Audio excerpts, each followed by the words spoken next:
আসসালামু আলাইকুম। একজন ভাই আমার কাছে জানতে চেয়েছে এলেক ইঞ্জিনিয়ারিং কোম্পানি সম্পর্কে। এলেক ইঞ্জিনিয়ারিং কোম্পানিতে ভিসা যদি আসে, সেই ভিসাতে এলেক ইঞ্জিনিয়ারিং এলেক লেখা থাকবে না অন্য কিছু লেখা থাকবে, এবং জানতে চেয়েছে আমরা বুঝবো কীভাবে আসল ভিসা আসল কিংবা নকল। আজকে আপনাদের মাঝে আলোচনা করব অরিজিনাল ভিসা কীভাবে চিনবেন।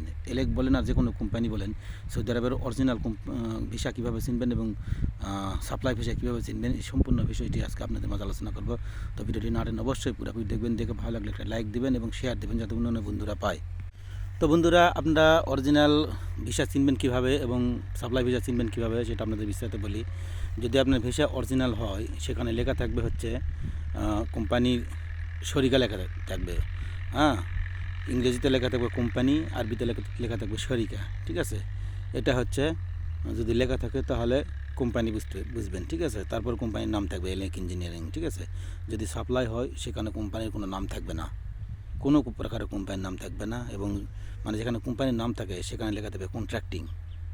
ঠিক আছে, এবং যেখানে যেখানে লেখা থাকে শরিকা বা কোম্পানি, কোম্পানির যেখানে নাম থাকবে সেখানে থাকবে কন্ট্রাক্টিং, এবং শরিকা যেখানে লেখার দরকার সেখানে লেখা থাকবে হচ্ছে আপনার হচ্ছে যে কোনো একটা আপনার আমিলের পদবী নাম দেওয়া থাকবে আপনার ভিসার। হচ্ছে যেমন আমিল, তাহমিল ও তানজিল, যেটাকে বলে হচ্ছে লোড আনলোডিং, এইরকম লেখা দেখে বুঝতে পারবেন যে এটা সাপ্লাই। ঠিক আছে, যেখানে আপনার কোম্পানির নাম লেখা থাকবে সেখানে লেখা থাকবে কন্ট্রাক্টিং। হ্যাঁ, এইরকম। আর যেখানে আপনার নাম লেখা থাকবে সেখানে যেখানে শরিকা লেখা থাকবে সেখানে লেখা থাকবে কন্ট্রাক্টিং। ঠিক আছে, কন্ট্রাক্ট মানেই ঠিকাদারি।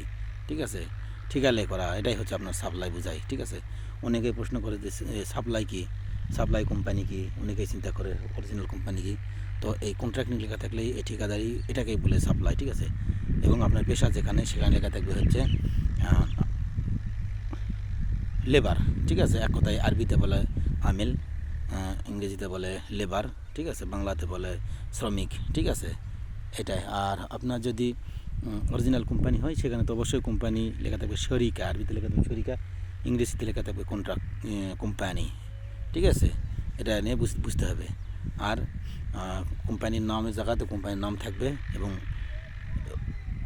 কন্ট্রাক্ট ফর্মের জায়গায় আপনার নাম থাকবে, এরকম সম্পূর্ণ বিস্তারিত থাকবে। এরকম বুঝতে পারলে আপনারা ধরে নেবেন যেটা কোম্পানি। ঠিক আছে, অরিজিনাল ভিসা। অরিজিনাল ভিসা আপনারা চেক করবেন, যে কোনো জেলা অফিসে গিয়ে চেক করবেন। ঠিক আছে, কম্পিউটারে গিয়ে চেক করবেন, অরিজিনাল ভিসার আপনার সম্পূর্ণ বিস্তারিত দিবে আপনাদের, সেটা নিয়ে বুঝতে পারবেন। এটাই সিস্টেম, এছাড়া আর কোনো নেই। হ্যাঁ, যে কোনো কোম্পানিতে সাপ্লাই বলতে কোনো কোম্পানি নাই। হ্যাঁ, আপনাকে কী করবে, ফ্রি ভিসায় নিবে আপনাকে।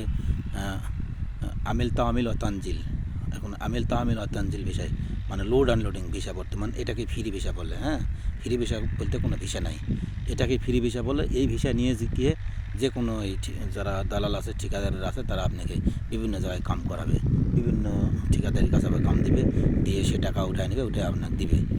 এটাই। আর শরিকা হলে শরিকা ডাইরেক্ট, যারা কোম্পানি হলে ডাইরেক্ট কোম্পানি লেখাই থাকবে কোম্পানি, আর শরিকার জায়গাত সাপ্লাইয়ের জায়গাত কোম্পানি লেখা থাকবে না, লেখা থাকবে কন্ট্রাক্টিং। কোম্পানির কোনো নামও থাকবে না, শুধু লেখা থাকবে কন্ট্রাক্টিং। ঠিক আছে, আর আপনার পেশা থাকবে। ঠিক আছে, আমিল, এইটুকুই। আর সাপ্লাই পেশাতে কোনো নাম থাকবে না। আশা করি বুঝাতে পারছেন। ঠিক আছে, তো ভিডিওটা কেমন লাগলো অবশ্যই ভালো লাগলে একটা লাইক দেবেন এবং শেয়ার দেবেন। আপনাদের মতো যারা প্রয়োজন, আপনার যেমন প্রয়োজন আপনি দেখতেছেন, এরকম ওনার প্রয়োজন তারাও দেখবে, তো শেয়ার দেবেন। তো ভালো থাকবেন, সুস্থ থাকবেন। আসসালামু আলাইকুম।